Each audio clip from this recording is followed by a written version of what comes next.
গল্পের বাক্স বাই রোমানানুপুর এই চ্যানেলে পড়ে শোনাচ্ছি সমরেশ মজুমদারের লেখা অর্জুন সমগ্র থেকে একটি গোয়েন্দা কাহিনী সমন নন্দন যমনন্দন। আজ শোনাব উপন্যাসটির তৃতীয় ও শেষ খণ্ড।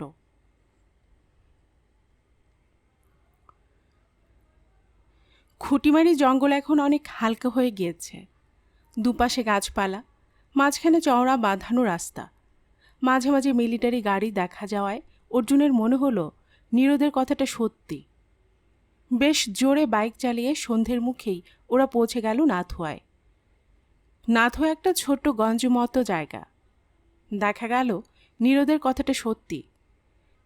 স্থানীয় মানুষ বললেন শ্মশান আর নেই, নতুন শ্মশানের জন্য কেউ আর জমি ছাড়তে রাজি নয়। ওদের জিজ্ঞেস করে ওরা যেখানে পৌঁছলো সেখানেই দুটো নদী পরস্পরকে জড়িয়ে ধরেছে। ডায়নার তুলনায় জল ঢাকা অনেক বড়। সিকিম থেকে বেরিয়ে এসে দার্জিলিং, জলপাইগুড়ি, কোচবিহার হয়ে বাংলাদেশে গিয়ে ব্রহ্মপুত্রের সাথে মিশেছে। সেদিক থেকে ডায়না তো মাত্র 48 কিলোমিটারের নদী। এখন জল ঢাকায় বেশ জল থাকলেও ডায়না অনেকটাই শীর্ণ। শুকনো পাথরের গা দিয়ে সামান্য স্রোত বয়ে যাচ্ছে জল ঢাকায়। অর্জুন সমন নন্দনকে বলল, এই তো বিদেশিনী নদী এখানে স্বদেশীতে মিশেছে। এর নাম ডায়না আর ওর নাম জল ঢাকা। সমনন্দনের চোখ সঙ্গে সঙ্গে চারপাশে ঘুরল। দূরে কিছু মাটির বাড়ি, টিনের চাল, একটা মুদির দোকান। ডায়নার ধার দিয়ে রাস্তা চলে গেছে। অর্জুন বলল, চলুন। সমনন্দন এবার বাইকে উঠল না, অতএব অর্জুনকেও বাইক নিয়ে হাঁটতে হলো। মুদির দোকানে দুজন লোক বসে গল্প করছে। গ্রাম্য মুদির দোকানের চেহারা একই রকম। হঠাৎ একজন লোক সমনন্দনকে দেখে উঠে দাঁড়িয়ে হাতজোড় করল। কবে এলেন বাবা? সমনন্দনও হাতজোড় করল। এই তো এখনই। আপনার গলাটা অন্যরকম শোনাচ্ছে। লোকটার চোখ ছোট হলো। না তো, আমার কণ্ঠস্বর ঠিকই আছে। সেবার এখানে যে ঝামেলাটা হলো সেটা মাথা গরম কয়েকটা ছোকরার জন্য। আসলে যখন শ্মশান ছিল তখন আপনাদের মতো সাধু বাবারা সেখানে সে ঘর তৈরি করতেন, গাঁজা ভাং খেতেন, সাধনা করতেন। কারো চোখে লাগতো না। এই যে আপনি বটগাছতলায় আঁকড়ে করলেন, সেটাই হয়ে গেল কাল। বটগাছ হলো নটবর রায়ের সম্পত্তি। সে ভাবল বেশি দিন থাকলে ওটা তার হাতছাড়া হয়ে যাবে। দিল ছোকরাগুলোকে খেদিয়ে। আপনারা কি বলছেন আমি বুঝতে পারছি না বাবা, অবাক হয়ে বলল সমনন্দন। অর্জুন অনুমান করল, করা মাত্র সে সক্রিয় হলো। ওই কারণেই নিয়ে এসেছেন আজ। নটবরবাবুকে বলবেন তার কোনো চিন্তা নেই। উনি সাধু মানুষ, বেশি দিন এখানে থাকতেনও না। সেবার বিদায় না নিয়ে চলে যেতে হলো বলে এসেছেন। মুদির দোকানদার বলল, আপনাকে তো চিনলাম না বাবু। আমি সত্য সন্ধানী, আমার নাম অর্জুন। লোকগুলো কিছুই বুঝল না। একজন আর একজনের কানের কাছে মুখ নিয়ে গিয়ে বলল, পুলিশ। অর্জুন হাত তুলল, না দাদা, আমি পুলিশ নই। এই যে বললেন সত্য সত্য, লোকটি পুরো শব্দ উচ্চারণ করতে পারল না। সত্য সন্ধানী, আমি রহস্যে ঢাকা সত্যকে সন্ধান করি। আচ্ছা, এই সাধু বাবাকে দেখে আপনাদের মনে হচ্ছে ইনি আগে এখানে ছিলেন? অর্জুন জিজ্ঞেস করল। বাহ, মনে থাকবে না? ওই বটগাছটার নিচে ওর আখড়া ছিল। কত লোক আসতো ওর কাছে। অমাবস্যার রাত্রে উনি ভূতপ্রেতের সঙ্গে কথা বলতেন। ঠিক এই সাধু বাবা? হ্যাঁ মশাই, সবাই বেশ জোর দিয়ে বলল। সমনন্দন তীব্র প্রতিবাদ করল, মিথ্যে কথা, আমি কখনো এখানে আসিনি। আসেননি? এখানে আপনার ঝোলা চুরি যায়নি? শহর থেকে যে লোকটা এসে আপনার পা টিপত, সে ঝোলা চুরি করে হাওয়া হয়ে যায়নি? না, এই তো আমার ঝোলা, এটা তো কখনো চুরি যায়নি।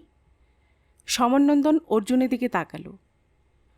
এরা কি বলছেন আমি তার কিছুই বুঝতে পারছি না বাবা।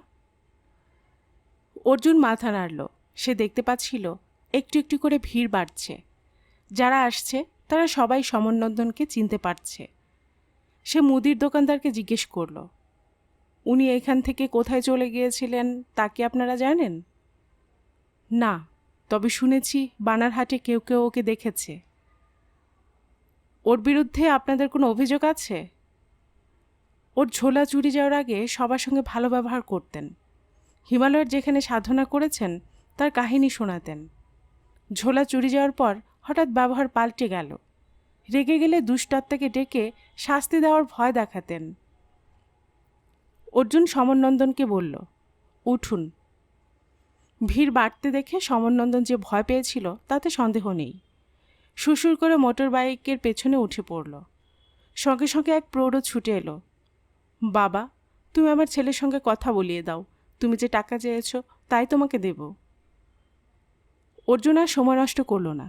দ্রুত বাইক চালিয়ে ডায়না নদীর পাশের রাস্তা ধরে চলে এলো অনেকটা দূর। এখন সন্ধ্যা, চারপাশে অন্ধকার, তবে চাঁদ উঠবে উঠবে করছে। এদিকে জনবসতি নেই। সামনে শুকনো নদী, পেছনে জঙ্গল। রাস্তার একপাশে বাইক দাঁড় করিয়ে অর্জুন সমরনন্দনের দিকে তাকালো। এত মানুষ কি একসঙ্গে ভুল কথা বলছে? মানে?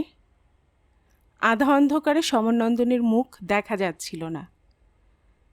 চৌধুরী মশাইয়ের বাড়িতে যাওয়ার আগে আপনি কোথায় ছিলেন? আমি মানস সরোবর থেকে নেমে এসে খুঁজতে খুঁজতে ওখানে পৌঁছেছিলাম। মানস সরোবরে চৌধুরী মশাইয়ের ঠিকানা কেউ আপনাকে বলেছিল? না না, হঠাৎই ওর বাড়িতে ঢুকে পড়েছিলাম। আপনি কি সত্যি কথা বলছেন? এখানকার মানুষ এখানে আপনাকে দেখেছে। পোড়া গদায় আপনার ঝোলা চুরি করেছে, যার মধ্যে রুদ্রাক্ষ ছিল। সেগুলো ফেরত পাওয়ার জন্য আপনি ব্যস্ত হয়েছেন। এখানেও টাকার বিনিময়ে মৃত আত্মীয়দের নিয়ে এসে কথা বলিয়ে দিয়েছেন। আপনার উদ্দেশ্য কি বলুন তো? বিশ্বাস করুন বাবা, আমি নই। ওই যমনন্দন নিশ্চয়ই আমার ছদ্মবেশ ধারণ করেছে। ওকে দেখে লোককে আমি বলে ভুল করছে। যমনন্দনকে দেখতে কেমন? আমার মতো লম্বা, তবে মুখে দাড়ি, বাবরি চুল। পাহাড়ে পা পিছলে পড়েছিল বলে চোট পেয়ে একটা পা টেনে টেনে হাঁটে। অর্জুন এরকমটাই অনুমান করেছিল, কিন্তু যাচাই করতে ছাড়ল না। তা যমনন্দনের রুদ্রাক্ষ যদি চুরি হয়ে যায়, তাহলে যে কোনো মৃত আত্মাকে জিজ্ঞেস করলে তো সে জানতে পারবে ওগুলো কোথায় আছে। আপনিও তো পারেন। না, পারি না। ব্যক্তিগত কোনো প্রশ্ন করা যায় না। কথাটা এর আগেও বলেছিল সমরনন্দন। আপনাদের গুরুদেব একই ব্যক্তি? ব্যক্তি বলবো না, তিনি ঈশ্বরের অংশ। হ্যাঁ, আমরা গুরু ভাই। তার নাম কি? যমানন্দ। মানস সরোবরে তো প্রচণ্ড শীত, আপনারা কিভাবে থাকতেন? প্রথম দিকে কষ্ট হতো, তারপর সহ্য হয়ে গিয়েছিল। গুরুদেব তো শীতবস্ত্র ছাড়াই তপস্যা করতেন। ওখানে অন্য সাধুরাও প্রকৃতিকে বশ করতে পেরেছেন। থাকতেন কোথায়, খেতেন কি? গুহার ভেতরে আগুন জ্বালা হতো। শীত বেশি পড়ার আগে ভক্তরা খাবার রেখে যেত। চীন থেকে বেশি ভক্ত আসত। তাছাড়া সরোবরের মাছও ধরা হতো। চীনের মানুষ হয় বৌদ্ধ নয় খ্রিস্টান, তারা কেন আসতেন? বৌদ্ধদের মধ্যে যারা তন্ত্রানুসারী তারা গুরুদেবকে অতীব সম্মান করতেন। ওই চীনা বৈজ্ঞানিক তাদের একজন, যিনি যন্ত্রটি দিয়েছেন? হ্যাঁ বাবা। দেখুন, আপনাকে আমি এখনও বিশ্বাস করছি, কিন্তু সত্যি কথা বলতে বিশ্বাস করার কোনো কারণ নেই। যাকগে, রাত হয়ে গেছে, উঠুন। কোথায় যাব বাবা? এখান থেকে কয়েক মাইল দূরে আমার পরিচিত এক ভদ্রলোকের চায়ের বাগান আছে। আপাতত সেখানে চলুন, পরে দেখা যাবে। নদীর ধার দিয়ে বেশ কয়েক মাইল যাওয়ার পর চা বাগান শুরু হলো। এখন সবে 8টা, কিন্তু চা বাগানের পক্ষে অনেক রাত। জানা গেল মালিক কলকাতায় গেছেন। ম্যানেজার অর্জুনকে চিনতে পেরে অভ্যর্থনা জানাতে গিয়েই থেমে গেলেন। একে কোথায় পেলেন? আপনি চেনেন? অর্জুন জিজ্ঞেস করল। উত্তর না দিয়ে অর্জুনকে একপাশে টেনে নিয়ে গেলেন ভদ্রলোক। অলৌকিক কাণ্ডকারখানা করে মশাই। হু হু করে ভক্ত সংখ্যা বেড়ে চলেছে, কিন্তু কাউকে শিষ্য করবেন না। 3 রাত এক জায়গায় থাকেন না। সবাই বলে মাঝরাত্রে আত্মারা এসে ওর সঙ্গে কথা বলে। কেউ দেখেছে? নিশ্চয়ই, না হলে গল্পটা ছড়ালো কী করে? অর্জুন হাসল। মুশকিল? মানে? এ লোক তো সেই লোক নাও হতে পারে। সে কি? ম্যানেজার ঘুরে তাকালেন। না, ভুল হয়নি, একই লোক। আচ্ছা, সেই সাধু কি সহজে চলাফেরা করতেন? না, একটু পা টেনে টেনে হাঁটতেন। ইনি সেভাবে হাঁটেন না।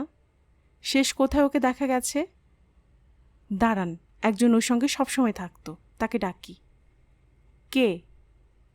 একজন কুলি সর্দার। আপনি তো আজ রাত্রে এখানে থাকবেন। হ্যাঁ। ইনিও আমার সঙ্গে থাকবেন। মালিক কিন্তু একে খুব অপছন্দ করেন। ঠিক আছে, আমি ওকে বোঝাবার দায়িত্ব নিচ্ছি। গেস্ট হাউসের দরজা খুলে দেওয়া হলো। দুটো শোয়ার ঘর। সমরনন্দন বলল, বাবা, আমাকে এই ঘরে থাকতে বলবেন না। অনেক বেশি জিনিসপত্র, দম বন্ধ হয়ে আসবে।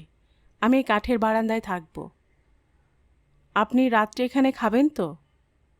না বাবা, আমি সপাক আহার করি। যদি অসুবিধে না হয় একটু চাল ডাল দিলে ফুটিয়ে নিতে পারি। সমরনন্দন বলল। সে ব্যবস্থা হলো। অর্জুন লক্ষ্য করছিল সমরনন্দন কোনো নেশা করে না। সাধু বাবারা সাধারণত গঞ্জিকা সেবন করে, এর সেই অভ্যেস নেই। লোকটা যদি খুব বড় অভিনেতা না হয় তাহলে ওর কথাই ঠিক। যমনন্দন এখানে সমরনন্দনের বেশ ধরে আছে বা ছিল। এই যমনন্দনকে খুঁজে বের করা দরকার। সেলাম সাহেব। যে লোকটি কপালে হাত শুয়ে এসে দাঁড়ালো সে ইতিমধ্যে নেশা করেছে, তবে খুব বেশি নয়। কি চাই ভাই? আমি তো কিছু চাই না, সাহাব খবর পাঠালো তাই এলাম। ও, তুমি সর্দার? জি। এখানে এক সাধু বাবা এসেছিল, তুমি তার সঙ্গে থাকতে? জি, উনি খুব বড় সাধু। সমরনন্দন রয়েছে ভেতরের বারান্দায়। সর্দার এই ঘরে ঢোকার সময় তাকে দেখতে পায়নি। কি নাম সেই সাধুর? সমন। উচ্চারণ করতে পারল না সর্দার। সমরনন্দন? হ্যাঁ সাহাব। তিনি এখন কোথায় আছেন? উপরে, ডায়নার উপরে, বাঘাটিতে। বাঘাটি? ওখানে কি শ্মশান আছে? হ্যাঁ সাহাব, তবে মানুষ কম। এই সাধুর ঝোলা চুরি হয়ে গিয়েছিল জানো? না সাহাব। এই সাধু যে খুব বড় তা কেন মনে হলো তোমার? ওর কাছে আত্মারা আসতো। কিভাবে আসতো? একটা বাচ্চাকে কলম পেন্সিল দিয়ে বসিয়ে দিয়ে যা যা জিজ্ঞেস করতেন তা ওরা লিখে দিত। দূর, আত্মা লিখতো না বাচ্চাটা লিখতো? না সাহাব, বাচ্চাটা বাংলা লিখতেই জানে না, স্কুলে যায়নি। আমার বিশ্বাস হয় না, অর্জুন বলল। আপনি দেখবেন? কি দেখব? ওইসব কাগজ সাধু বাবা ফেলে দিলে আমি কুড়িয়ে রাখতাম। কতগুলো হারিয়ে গিয়েছে, কিন্তু 5টা আছে, সব বাংলায় লেখা। তুমি পড়েছ? না সাহাব, আমি পড়তে জানি না। কোথায় আছে কাগজগুলো? আমার ঘরে। কতদূর তোমার ঘর? ওই তো কুলি লাইনে। চলো। অর্জুন খুব উত্তেজিত। আপনি যাবেন আমার সঙ্গে? হ্যাঁ। বেরোবার সময় চৌকিদারকে আলাদা ডেকে সে নির্দেশ দিল যেন সমরনন্দনের ওপর নজর রাখে, সে না ফেরা পর্যন্ত কোথাও না যায়। বাইকে সর্দারকে বসিয়ে কুলি লাইনে চলে এলো অর্জুন নির্দেশ অনুসরণ করে। এখন এখানে ঘুম ঘুম ভাব। ঘরে ঢুকে মিনিট খানেকের মধ্যেই বেরিয়ে এলো সর্দার, তার হাতে ভাঁজ করা কাগজ। এগুলো? হ্যাঁ সাহাব। আমি দেখতে পারি? দেখুন, কিন্তু আমাকে ফেরত দিবেন সাহাব। আমি যাওয়ার আগে চৌকিদারের কাছে রেখে যাব। আপনি কি সাধু বাবাকে খুঁজছেন? হ্যাঁ, ওকে খুব দরকার। বাঘাটিতে চলে যান, পাবেন, কিন্তু সাধু বাবা খুব রাগী। তুমি আমাকে বাঘাটিতে নিয়ে যেতে পারবে? বাস যায় না সাহাব। আমার এটা যেতে পারবে না? মাথা নেড়ে হ্যাঁ বলল সর্দার। অর্জুন বলল, আমি আজ রাত্রে যেতে চাই। আই বাপ, এত রাত্রে? ম্যানেজার সাহেবকে বলে দেব যাতে তিনি আগামীকাল তোমাকে ছুটি দেন। তাহলে ঠিক হয়। আমি 1 ঘন্টার পর বাংলোয় আসব? এসো। ফিরে এসে অর্জুন দেখল সমরনন্দন বারান্দায় রান্না করছে উবু হয়ে বসে। সেই সঙ্গে মন্ত্রোচ্চারণের মতো গুনগুনিয়ে গানও চলছে। ঘরে ঢুকল অর্জুন। ছোটো খাতার 5টা ছেঁড়া পাতার কোনোটাতে 4 লাইন, কোনোটায় 2। হাতের লেখা এক একটা এক এক রকম। প্রথমটায় লেখা, আমি অনেকবার সব বলেছি, এবার ডাকলে আর আসবো না। দ্বিতীয়টায়, তোমার গুরুদেব তোমাকে এভাবে আঁকতে নিষেধ করেছেন। তৃতীয়টায়, তোমার শত্রু এখন জায়গা দখল করতে রওনা হয়েছে, তার সঙ্গে হাজার চেষ্টা করলেও পেরে উঠবে না তুমি, সত্যের জয় সবসময় হবেই। চতুর্থটায়, তুই বদলা নে, এমন শাস্তি দে যে বিশ্বাসঘাতক জ্বলে পুড়ে মরুক। এখান থেকে সোজা হাঁটলে যে বড় শহর পড়বে, তার পাশে বড় নদী, সেখানে এক 3 তলা বাড়িতে সে থাকে। পঞ্চমটায় লেখা হয়েছে, তুমি পথভ্রষ্ট, দুরাত্মা, তোমাকে শিষ্য বলে গ্রহণ করেছিলাম বলে আমি এখন মর্মাহত। পূর্বাশ্রমে কি ঘটেছিল তাতে আমার বিন্দুমাত্র আগ্রহ নেই, এখনও সময় আছে, নিজেকে পরিশুদ্ধ করো। লেখাগুলো আবার পড়ল অর্জুন। শেষের লেখাটা খুব সুন্দর অক্ষরে লেখা। বোঝাই যাচ্ছে ইনিই গুরুদেব। প্রথম 3 জন সম্ভবত পরিচিত, চতুর্থজন একই পথের পথিক, এবং শেষ লেখাটি গুরুদেবের ভর্ৎসনা। কিন্তু চতুর্থ লেখাটিতে কোন বিশ্বাসঘাতকের কথা বলা হয়েছে? এই সমরনন্দনের? কিন্তু সমরনন্দন তো মাত্র 2 দিন হলো এই শহরে এসেছে, এই লেখার সময়ে তো নয়।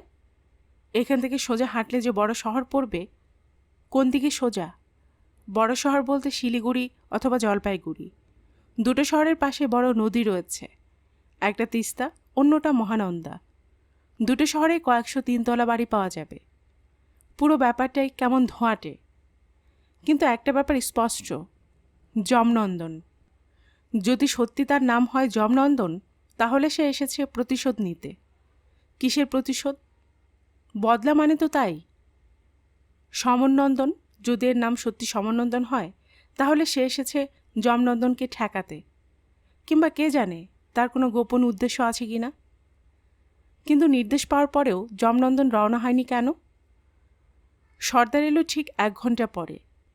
ইতিমধ্যে সমরনন্দনের রান্না খাওয়া হয়ে গিয়েছিল। তাকে এ ঘরে আনতেই সর্দার চমকে উঠে তার পায়ের কাছে শুয়ে পড়ল। সমরনন্দন আশীর্বাদের ভঙ্গিতে হাত তুলল। সর্দার হাউমাউ শব্দ করে উঠে বসল। বাবা, আপনি এখানে কখন এসেছেন বাবা? আপনি আমাকে নিষেধ করার পর আমি আর আপনার কাছে যাইনি, আমার উপর কৃপা করুন বাবা। অর্জুন বলল, সর্দার, ভালো করে দেখো তো ইনি সেই সাধু কিনা। নিশ্চয়ই, মাথা নাড়ল সর্দার। কিন্তু আমি তো তোমাকে কখনো দেখিনি বাবা। সমরনন্দন বলল। কপালে ভাঁজ পড়ল সর্দারের। ওর গলার স্বরটা অন্যরকম লাগছে কেন? একরকম দেখতে 2 জন সাধু বাবা আছেন নাকি? হ্যাঁ, তুমি যাকে চিনতে তার কথা ভালো করে মনে করো, অর্জুন বলল। সর্দার মনে করার চেষ্টা করল, কিন্তু পারল না। শুধু বলল, দেখতে একরকম, শুধু গলার স্বর আলাদা। আর ওই সাধু বাবা এতক্ষণ এত চুপচাপ থাকতেন না। অর্জুন বলল, এবার আমরা রওনা হব সর্দার। এত রাত্রে যাবেন, রাস্তা ভালো না। কোনো অসুবিধা হবে না, আপনি কি আমাদের সঙ্গে যাবেন? সমরনন্দন তাকালো। কোথায় যাওয়া হচ্ছে বাবা? যমননন্দনের সন্ধানে। আমি যাব, তাকে আমার দরকার, আমাকে ছাড়া গিয়ে কোনো লাভ হবে না। একটু কষ্ট হবে, আসুন। মোটর বাইকের পিছনের সিটে 2 জন মানুষ মোটামুটি বসতে পারে। সমরনন্দনকে মাঝখানে বসতে দেওয়া হলো। তার ঝোলা ইত্যাদি সঙ্গ সে ত্যাগ করেনি। অর্জুন পেছনে বসা সর্দারকে বলল, একটু সাবধানে থেকো সর্দার। আমি ঠিক আছি সাহাব। রাতের অন্ধকার চিরে বাইক ছুটছিল। চা বাগান থেকে বেরিয়ে ন্যাশনাল হাইওয়ে ধরে তীব্র গতিতে ছুটে চলেছিল নাগরাকাটার দিকে। মাঝে মাঝে উল্টো দিক থেকে ভারী ট্রাক আসছে। সাবধানী হাতে তাদের কাটাচ্ছিল অর্জুন। শেষ পর্যন্ত ডায়না নদীর উপর এসে সে বাইক থামালো। এখন চাঁদের আলোয় নদীর বুক দেখা যাচ্ছে। বেশিরভাগই নুড়ি পাথর, একপাশ দিয়ে সামান্য জল বইছে। অর্জুন জিজ্ঞেস করল, সর্দার, কোন দিক দিয়ে যাব? পুলটা পার হন, ডান দিকে একটা কাঁচা রাস্তা আছে। অর্জুন নির্দেশ মান্য করল। এখন আর বাইকের গতি বাড়ানো যাচ্ছে না। মাঝে মাঝে নুড়ি পাথর পড়ে থাকায় ঝাঁকুনি হচ্ছিল বেশ। সমরনন্দন সেটা সামলাতে ও আ করে উঠছিল। হঠাৎ সর্দার চেঁচিয়ে উঠল, মনে পড়েছে, মনে পড়েছে সাহাব। বাইক থামালো অর্জুন। কি মনে পড়েছে? কিছুদিন আগে নদীতে নামতে গিয়ে সাধু বাবা পড়ে গিয়েছিলেন। পাথরে ধাক্কা লেগে ওর হাঁটুতে চোট লাগে, রক্ত জমে যায়, কেটেও যায়। কতদিন আগে? অর্জুন জিজ্ঞেস করল। বেশি দিন নয়, সে দাগ এখনো মিলে যাওয়ার সময় হয়নি। খোপ থেকে টর্চ বের করে অর্জুন সর্দারের হাতে দিল। দেখে নাও। সর্দার বাইক থেকে নেমে হাঁটু মুড়ে বসল। পাপ হলে মাপ করবেন সাধু বাবা, আপনার হাঁটুতে নিশ্চয়ই আমি দাগটা দেখতে পারবো। সমরনন্দন নির্বিকার মুখে লুঙ্গি হাঁটুর উপর তুলে ধরলে টর্চের আলো ফেলল সর্দার। দুটো হাঁটু দেখল, তারপর চুপচাপ বাইকে উঠে বসল। মাপ করবেন সাধু বাবা। কি দেখলে? আপনি ঠিক বলেছেন, ইনি তিনি নন, কিন্তু দেখলে বোঝা যায় না, সর্দার বলল। প্রায় আধ ঘন্টা বাইক চালানোর পর রাস্তার যে অবস্থা হলো তাতে বাইক চালানো সম্ভব নয়। বাইকটাকে সঙ্গে নিয়ে হাঁটাও যাচ্ছিল না। পাথর, উঁচু নিচু জমিতে রাস্তাটা দুর্গম হয়ে উঠেছিল। অর্জুন বাদিকের একটা ঝোপের পেছনে বাইকটাকে রেখে তালাচাবি দিয়ে দিল। কোনো মানুষ এদিক দিয়ে গেলে চট করে দেখতে পাবে না। সমরনন্দন কোনো কথা বলছিল না। ডায়না নদী ক্রমশ ছোট হয়ে আসছে চওড়ায়। জলতায় চোখে পড়ছিল। অর্জুন ঘড়ি দেখল, মধ্যরাত। আরও কিছুটা যাওয়ার পর দূরে জনবসতি চোখে পড়ল। অন্ধকারে ঢাকা পড়ে আছে একটা ছোট্ট গ্রাম। সর্দার দূরের একটা জায়গা আঙ্গুল তুলে দেখালো। ওই হলো বাঘাটির শ্মশান, আর ওই হলো বাঘাটির গ্রাম। বাঘাটির শ্মশানে সেই সাধু বাবা থাকেন? তাই তো শুনেছি সাহাব।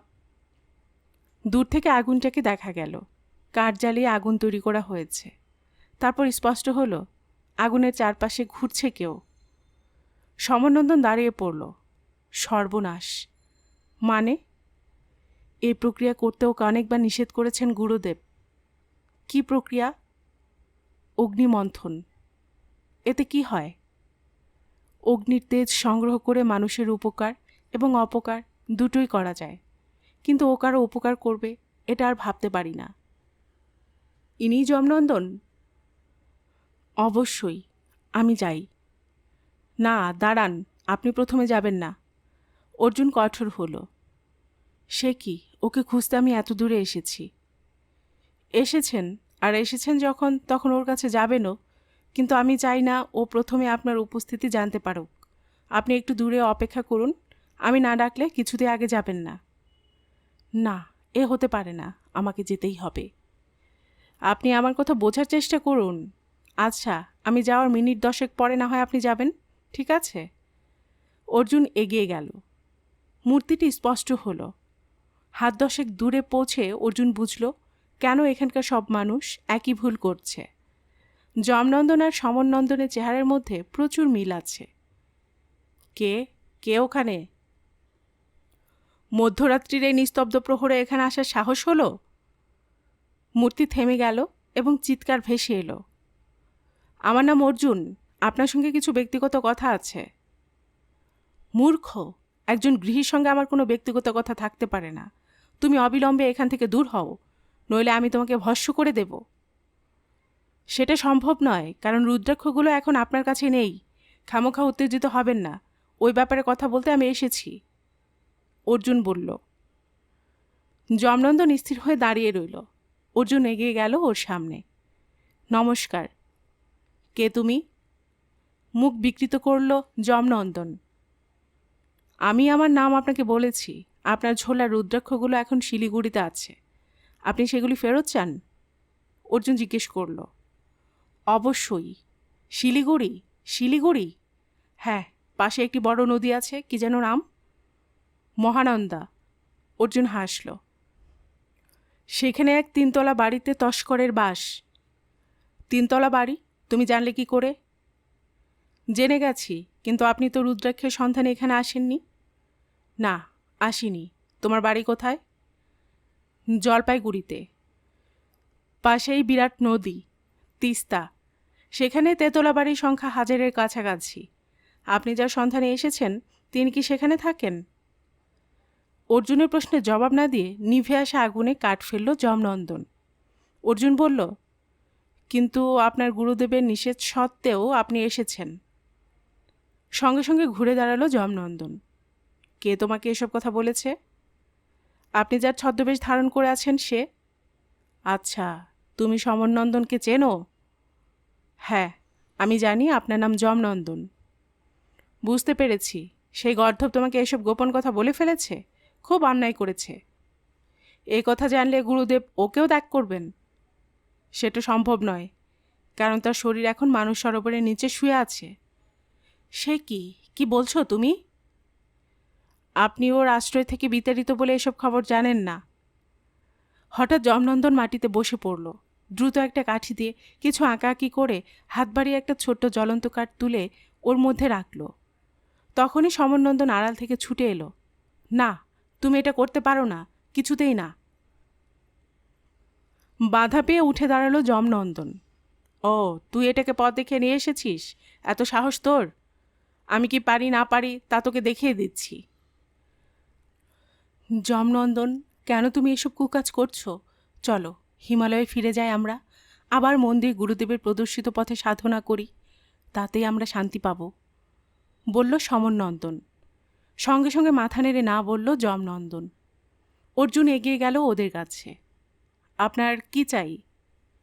টাকা। মুখটা বিভৎস দেখালো যমনন্দনের।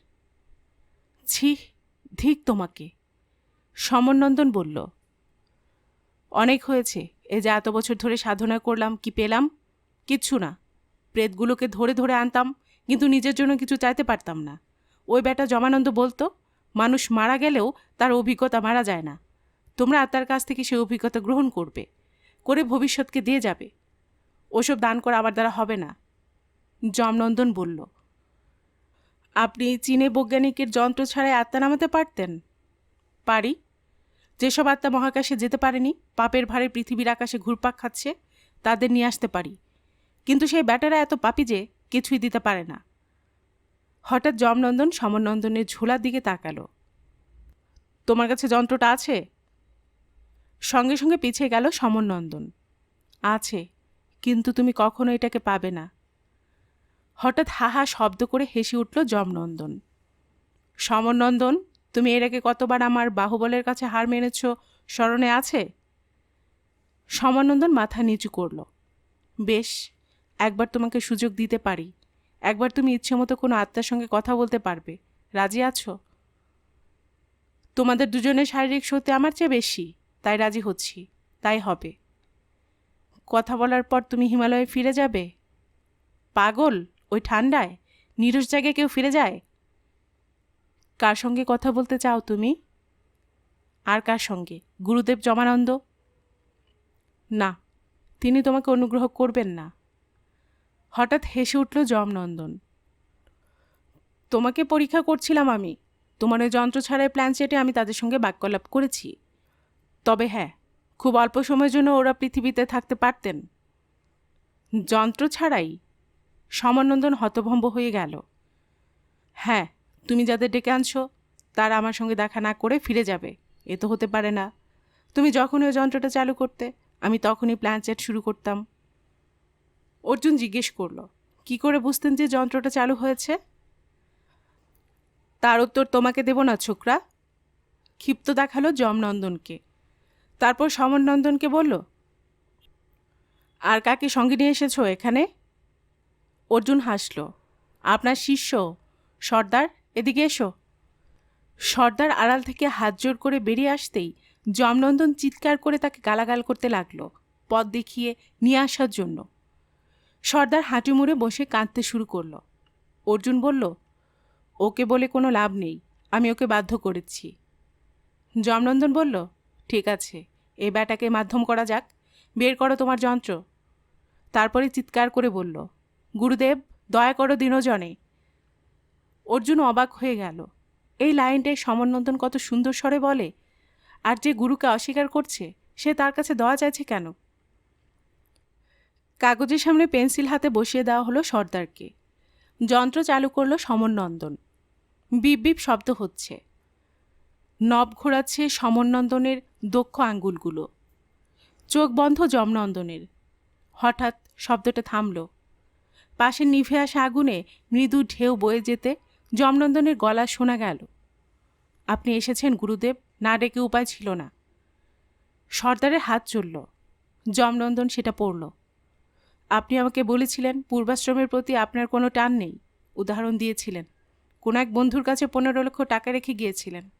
সেই টাকার উপরও আপনার আর কোনো আকর্ষণ নেই। আমি খবর পেয়েছি সেই লোক নদীর ধারে বড় শহরের 3 তলা বাড়িতে থাকে। টাকাটা তার নয়। যেহেতু আমি আপনার শিষ্য, তাই টাকাটা আমি চাইতে পারি। এখন বলুন, সে কোথায় থাকে, কি নাম?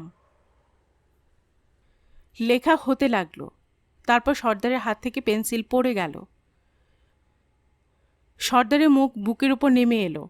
ছো মেরে কাগজটা টেনে নিয়ে চিৎকার করে উঠল যমনন্দন। এ কি, শুধু লাইন টেনে গিয়েছে লোকটা? গুরুদেব বলতে চেয়েছেন বাদ দাও, সংযমের বাদ দাও। কানে তুলল না কথাগুলো। যমনন্দন চেঁচিয়ে উঠল, আছে, শেষে লিখেছে শন। তার মানে শন তুমি, তোমার নাম সমরনন্দন। গুরুদেব জানাতে চেয়েছেন তুমি সব জানো। আমি কিছুই জানি না। মিথ্যে কথা। তুমি জানো আমি সত্য ছাড়া মিথ্যে বলি না। এখানে তুমি কোথা থেকে এলে? জলপাইগুড়ি থেকে। এই ছোকরার বাড়িতে? না। দাঁড়াও, দুজন মৃত মহিলার আত্মাকে যে ডেকেছিলে তার বাড়িতে? হ্যাঁ। ঠিক আছে, এখন তোমরা আমার কাছে কি চাও? একটাই চাওয়ার আছে, তুমি হিমালয়ে ফিরে যাও। দূর, আমার 15 লক্ষ টাকা চাই। কোনো ভূতপ্রেত আমাকে ওই টাকা এনে দিতে পারবে না। একমাত্র মানুষই পারে। আর সাধারণ মানুষের স্বভাব হলো কৃপণ হওয়া। বাধ্য না হলে তারা টাকা বের করে না। অত টাকা কেউ আমাকে দেবে না। এবার তোমরা ফিরে যাও। অর্জুন বলল, এত রাত্রে আমরা কোথায় যাব? ভোর পর্যন্ত অপেক্ষা করতেই হবে। কিন্তু একটা কথা, লোকে আপনাকে সমরনন্দন হিসেবে জানুক, এটা কেন চেয়েছেন? উত্তর দেব না। তোমরা বরং ওখানে গিয়ে রাত কাটাও। আমাকে বিরক্ত করবে না। যমনন্দন উঠে গেল। গিয়ে খানিকটা দূরে গাছের গায়ে ঠেস দিয়ে বসল। ঝোলায় যন্ত্র ভরে নিয়ে সমরনন্দন নদীর ধারে যেতে অর্জুন তাকে অনুসরণ করল। উন্মুক্ত আকাশের নিচে বসল ওরা। সর্দার থেকে গেল যেখানে ছিল। সমরনন্দন নিচু গলায় বলল, ভগবান, ওর মতি ফিরিয়ে দাও। অর্জুন বলল, আপনার প্রার্থনা পূর্ণ হবে না বলে আমার বিশ্বাস। সমরনন্দন তাকালো। কি করা যায়? এখন পর্যন্ত উনি তেমন বড় অপরাধ করেননি যে পুলিশের কাছে যাওয়া যেতে পারে। কিন্তু একটা সত্যি কথা বলুন তো, বিজ্ঞান প্ল্যানচ্যাট বিশ্বাস করে না। তার উপর আপনি কখন যন্ত্র খুলে আত্মাকে আহ্বান করছেন তা ইনি টের পাচ্ছেন কি করে? অর্জুন জিজ্ঞেস করল। ও অমন বিদ্যায় সিদ্ধ, ও সব পারে। আমি একটু শুচ্ছি, আপনি লক্ষ্য রাখবেন যেন যন্ত্রটা চুরি না যায়। বলা মাত্র সমরনন্দন ঝোলাটাকে আঁকড়ে ধরল। শেষ রাত্রে ঘুম এসে গিয়েছিল। অর্জুন যখন চোখ মেলল তখন ভোর হচ্ছে। পাশে সমরনন্দন নেই। চট করে উঠে দাঁড়ালো সে। ওপাশে কোনো মানুষের চিহ্ন নেই। যমনন্দন বা সর্দারকেও দেখতে পাওয়া যাচ্ছে না। কিছুক্ষণ খোঁজাখুঁজির পর সমরনন্দনকে আবিষ্কার করল সে। হাত পা মুখ বাঁধা অবস্থায় পড়ে আছে। দ্রুত তার বাঁধন খুলে দেওয়া মাত্র হাহাকার করে উঠল সমরনন্দন। কাল রাতে তার উপর বল প্রয়োগ করে বেঁধে রেখে ঝোলা নিয়ে পালিয়ে গিয়েছে যমনন্দন। যাওয়ার সময় সর্দারকেও সঙ্গে নিয়েছে। আপনি চিৎকার করতে পারলেন না? কি করে করব? পিছন থেকে কি একটা নাকের উপর চেপে ধরতেই। চলুন।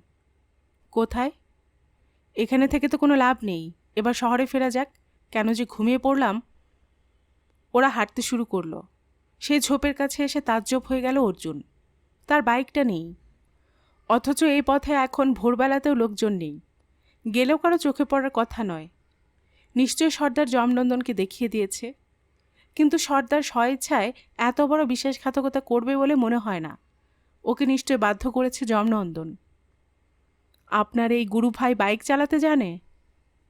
জানি না, তবে সে যে কোনো অসঙ্গত বিদ্যায় পটু। মানে? বাইক চালানো আপনার কাছে অমঙ্গলের?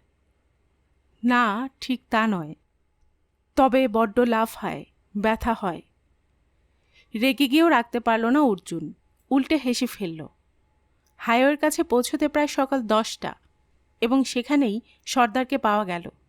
উপর হয়ে পড়ে আছে ঘাসের উপর, জ্ঞান নেই, মাথার এক পাশ রক্তাক্ত। অর্জুন বলল, এতক্ষণে পুলিশের কাছে যাওয়ার সুযোগ হলো, লোকটার প্রাণ তার আগে বাঁচানো দরকার। কিছুক্ষণ চেষ্টার পর হাইয়ের উপর গাড়ি থামাতে পারল অর্জুন। অনেক অনুরোধের পর সর্দারকে গাড়িতে তোলা গেল। মালবাজারের হাসপাতালে ওকে ভর্তি করাবার পর থানায় গেল ওরা। সমনন্দন মাঝে মাঝে শিশুর মতো আচরণ করছিল। তার সর্বস্ব নিয়ে চলে গিয়েছে যমনন্দন। ওই যন্ত্রটাকে সে রাখতে পারল না। এই দুঃখ কিছুতেই ভুলতে পারছিল না। থানার দারোগা এই সাত সকালে ওদের দেখে খুশি হলেন না। বিরক্ত মুখে জিজ্ঞেস করলেন, কি চাই? অর্জুন বলল, একটু আগে আপনাদের এখানকার হাসপাতালে গুরুতর আহত একজন চা বাগানের সর্দারকে ভর্তি করে এসেছি। আপনি কে? এই সাধু না ফকির, এর সঙ্গে কি সম্পর্ক? ইনি সমনন্দন, হিমালয়ের মানস সরোবরের তীরে সাধনা করেন।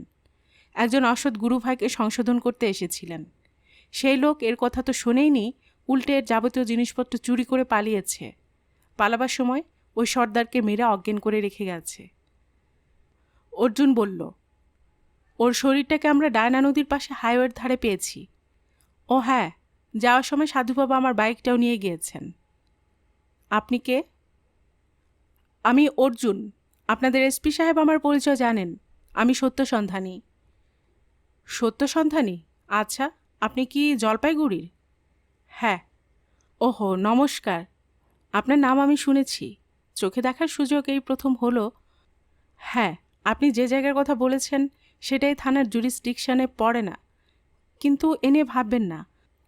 আমি ওই থানায় খবর পাঠাচ্ছি। কিন্তু ব্যাপারটা কি বলুন তো, একে দেখে মানস সরোবরে সাধু বলে মনে হয় না।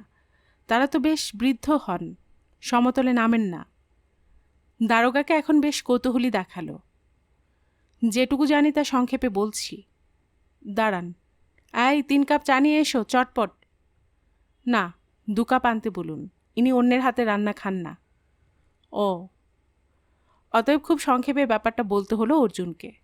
শোনার পর দারোগা বললেন, কি ডেঞ্জারাস লোকজন, ভূতের সঙ্গে এরা কথা বলে, আপনি দেখেছেন?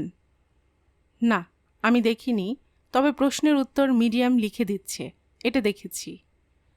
অর্জুন বলল, এখন প্রথম প্রয়োজন আমাদের জিনিসগুলো ফেরত পাওয়া। কি কি জিনিস জানো? সমনন্দনের ঝোলা আর আমার মোটর বাইক। সমনন্দন জব্বর নাম। অ্যাটেম্প টু মার্ডার, ছিনতাই, ডাকাতি, সবকটা কেস একসঙ্গে। ও যে নিয়ে গেছে সে গুরু ভাই, নামটা হলো। কাগজে লিখতে লিখতে থমকে গেলেন দারোগা। যমনন্দন। অর্জুন বলল, সর্বনাশ। দারোগা কথা দিলেন তিনি 4 দিনের সমস্ত পুলিশ ফাঁড়ি, টহলদার পুলিশকে খবর পাঠিয়ে দিচ্ছেন মোটর বাইকটাকে দেখতে পেলেই যেন যমনন্দনকে ধরে ফেলে। মোটর বাইকের নম্বর অর্জুন দিয়ে দিল। দ্বিতীয় কাজটা ছিল টেলিফোন করা। থানা থেকে চা বাগানের ম্যানেজারকে ফোন করল অর্জুন। সর্দারের আহত হওয়া এবং মালবাজারের হাসপাতালে ভর্তি করানোর কথা জানালো। মালবাজারের হাসপাতালে সব রকম চিকিৎসা সম্ভব নয়, তাই ওকে শিলিগুড়ি বা জলপাইগুড়ির হাসপাতালে যদি নিয়ে যাওয়া যায় তাহলে বেশি উপকার হবে। ম্যানেজার বললেন, তারা এখনই মালবাজারে যাচ্ছেন। ওরা যখন থানা থেকে বেরিয়ে আসছে তখনই টেলিফোনটা এলো। দারোগা চিৎকার করে ওদের থামতে বললেন। তারপর টেলিফোনে কথা শেষ করে এসে বললেন, আপনার বাইক পাওয়া গিয়েছে। ওটা তিস্তা ব্রিজের ওপাশে একটা ঝোপের মধ্যে পড়েছিল। সকালে গ্রামবাসীরা দেখতে পেয়ে পুলিশকে জানিয়েছে। বাইকটাকে থানায় নিয়ে যাওয়া হয়েছে। আর আপনার মতো ওই বাইকটাও দেখছি বেশ ফেমাস। জলপাইগুড়ির ওসি দেখেই চিনতে পেরেছেন। আপনার বাড়িতে ফোন করে খবরটা দিয়ে দিয়েছেন। অর্জুন বলল, যা বাবা, এতক্ষণে মায়ের অবস্থা তো, আরেকটা ফোন করব। নিশ্চয়ই। টেলিফোন করে মাকে নিশ্চিন্ত করল অর্জুন। তার কোনো বিপদ হয়নি, শুধু বাইকটা চুরি গিয়েছিল। মা বললেন তাড়াতাড়ি ফিরে যেতে। মালবাজার থেকে জলপাইগুড়ি পৌঁছাতে বাসে ঘন্টা দেড়েকের বেশি লাগে না। পাশাপাশি বসে সমনন্দন একটা বড় নিঃশ্বাস ফেলল। অর্জুন জিজ্ঞেস করল, কি করবেন এখন? ওর মনের পরিবর্তন করাতেই হবে। সেটা ভারতবর্ষের জেল করবে। জেল? যে অপরাধ যমনন্দন করেছে তাতে জেলে যাওয়া ছাড়া তো কোনো পথ খোলা নেই। ও, মাথা নাড়ল সমনন্দন। কিন্তু সে কোথায় গেল কে জানে। জলপাইগুড়িতে আমার বাইক নিয়ে শহরে ঢোকার মুখে বন্ধ করে ওটাকে ঝোপের মধ্যে ফেলে কোনো না কোনোভাবে গন্তব্যস্থলে গিয়েছে। অর্জুন বলল, গন্তব্যস্থল? চমকে উঠল সমরনন্দন। চমকে উঠলেন কেন? না, এই কথাটা আমাকে আগে বললেন না কেন? আমাদের উচিত ছিল চৌধুরী মশাইকে টেলিফোনে সতর্ক করে দেওয়া। সমরনন্দন উত্তেজিত হয়ে উঠল। গন্তব্যস্থল বলতে চৌধুরী মশাইয়ের বাড়ির কথা ভাবছেন কেন? কারণ ও এতদিন জানতো না, এখন জানতে পেরেছে। টাকা পয়সার জন্য ও মানুষ খুন করতে পারে। ওহ, আমার খুব দুশ্চিন্তা হচ্ছে। জমনন্দন যে 15 লক্ষ টাকার কথা বলছিল, সেই গল্পটা কি? একবার গুরুদেব খুব অসুস্থ হয়ে পড়েন, তখন জমনন্দন আশ্রম থেকে বিতাড়িত হয়নি। সে সময় তিনি বলেছিলেন পূর্বাশ্রমের কথা স্মরণে আনতে চান না, কিন্তু সেই সময় প্রায় 15 লক্ষ টাকা তিনি এক বন্ধুর কাছে পেতেন। সেই টাকা গরিব দুঃখীদের জন্য খরচ করলে খুশি হতেন। যেহেতু ওই সময় তার কাছে মৃত, সন্ন্যাস নেওয়ার পর আর কোনো গুরুত্ব নেই, তাই ইচ্ছেটা অপূর্ণ থেকে গেল। জমনন্দন জানতে চেয়েছিল কে সেই লোক, কোথায় থাকে। গুরুদেব বলেছিলেন উত্তর বাংলার এক পাহাড়ি নদীর পাশে সেই বন্ধুর বাড়ি। সেখানে 2 নদীর সঙ্গম হয়েছে। বিতাড়িত হওয়ার পর জমনন্দন সম্ভবত এখানে চলে এসে পাহাড়ি 2 নদীর সঙ্গমে সঙ্গমে ঘুরে বেড়াচ্ছিল। সমরনন্দন বলল, আপনি কি করে ওই বাড়িতে পৌঁছালেন? গুরুদেবের মৃত্যুর পরে আমি জমনন্দনের সন্ধানে যতবার তার আত্মাকে স্মরণ করেছি, ততবার তিনি এসেছেন, কিন্তু ধরা দেননি। একবার বলেছিলেন, টক ফল খেতে গেলে জিভে জল আসে, মাঝখানে পাই তার গুড়ির বাকল, তৃষিতায় মিশে যায় তেতো এক ফল। অনেক ভেবে ভেবে দেখলাম, জিভে যখন জল আসে তখন জল দিয়ে শুরু, মাঝখানে পাই মানে জল পাই, টক ফল, শেষে গুড়ি, অর্থাৎ জলপাইগুড়ি।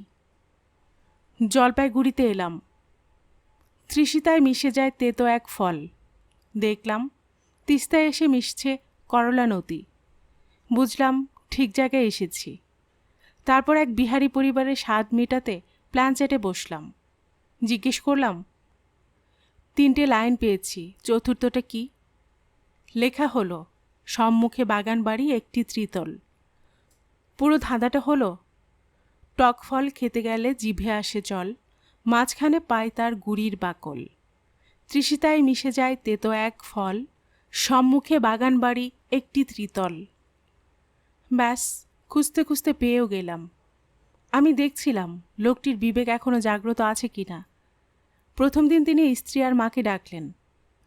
পরের দিন এক বন্ধুকে, যে তাকে 1.5 লক্ষ টাকা দিয়ে গেছে, যার নাম বিনয়। 15 নয়, 1.5 লক্ষ। হিসেব মিলছিল না। এই সময় জমনন্দনের কথা জানতে পেরে আপনার সঙ্গে বেরিয়ে পড়লাম। সমরনন্দন বলল, অর্জুন দেখল বাস ময়নাগুড়িতে ঢুকছে। দরজা খুলে বনমালী অবাক। আপনি? সমরনন্দনকে এই সকালে সে দেখবে ভাবেনি। চলে এলাম। অর্জুনবাবু কোথায়? সে তার কাজে গিয়েছে। বাড়ির আর সব কোথায়? আর সব বলতে বড় জামাইবাবু দিদিমণি চলে গেছে নিজের বাড়িতে, ছোট জামাইবাবু কালই ফিরে গেছেন কাজের জায়গায়, ছোট দিদিমণি শুয়ে আছেন, আর বুড়োবাবু ঘুম থেকে উঠে চুপচাপ বসে আছেন। বনমালী ফিরিস্তি দিল, চলো তার কাছে। বনমালী আপত্তি করল না। সমরনন্দন চলে যাওয়ার পর থেকেই বুড়োবাবুর মন বেশ খারাপ। বলল, আসুন।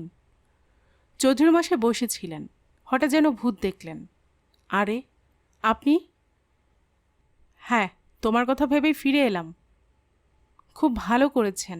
ও বনমালী, ওর থাকার ব্যবস্থা করে দে শিগগির। বনমালী একটু অবাক। সমরনন্দন কাল পর্যন্ত বড়বাবুকে আপনি বলেছে। সে জিজ্ঞেস করল, আপনার রান্নার ব্যবস্থা করে দেই? রান্নার আবার কি ব্যবস্থা হবে? আপাতত একটু জলখাবার পেলেই হয়ে যাবে। আপনি আমাদের রান্না খাবেন? কাল পর্যন্ত তো খাননি। মত বদলেছি। গুরুদেব বলেছেন এ বাড়িতে খাওয়া চলে। বনমালী চলে গেলে চৌধুরী মশাই বললেন, আপনার গুরুদেব একথা বলেছেন? কি সৌভাগ্য। তুমি তার কাছে দীক্ষা নেবে? তিনি আমাকে দেবেন? চলো আসনে বসি। চৌধুরীমশাই তখনই তৎপর। বনমালীকে ডাকা হলো মিডিয়া হওয়ার জন্য। সে তো কিছুতেই রাজি হতে চায় না। শেষ পর্যন্ত চৌধুরীমশাইয়ের ধমক খেয়ে বসল কাগজ পেন্সিল নিয়ে। যমনন্দন বলল, নিয়মকানুন তো জানো।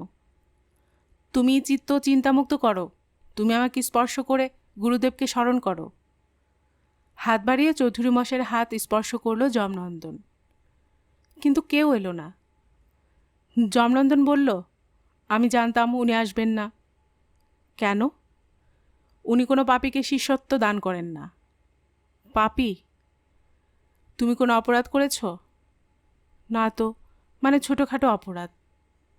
বড় 15 লক্ষ টাকা আত্মসাৎ করেছ তুমি, করনি? না না, আমার এক বন্ধু বিনয়, সে 1.5 লক্ষ টাকা আমার কাছে রেখে নিরুদ্দেশে চলে যায়। এটাকে কি আত্মসাৎ বলে? 1.5 লক্ষ নয়, 15 লক্ষ, চিৎকার করল সমরনন্দন। বেশ, এখন আমি এর সত্যতা প্রমাণ করছি। আর সত্য যদি উদ্ঘাটিত হয় তাহলে মুখে রক্ত উঠবে তোমার, কেউ তোমাকে বাঁচাতে পারবে না। আমি রাজি। বিনয়ের 1.5 লক্ষ টাকা আমার কাছে আছে। কারো কোনো টাকা আমি আত্মসাৎ করিনি। আমি পরীক্ষা দিতে প্রস্তুত, চেঁচিয়ে বললেন চৌধুরী মশাই। 1.5 লক্ষ? 1.5 লক্ষে কি হবে? মুহূর্তে মন পাল্টালো যমনন্দন। বেশ, আপাতত ওই 1.5 লক্ষ টাকায় দাও, তারপর আমি গুরুদেবকে অনুরোধ করব। এই সময় সিঁড়িতে পায়ের শব্দ পাওয়া গেল। কেউ কিছু বলার আগেই বনমালী আসন থেকে উঠে দৌড়ে চলে গেল দরজায়। এই যে, এদিকে আসুন, বড়বাবুকে লোকটা চমকাচ্ছে। ততক্ষণে 2জন সেপাই, জলপাইগুড়ির ওসি এবং অর্জুন ঘরে ঢুকে পড়েছে। ওসি গম্ভীর গলায় বলল, উঠে পড়ুন, পালাবার চেষ্টা করবেন না। যমনন্দন প্রচণ্ড ঘাবড়ে গেল।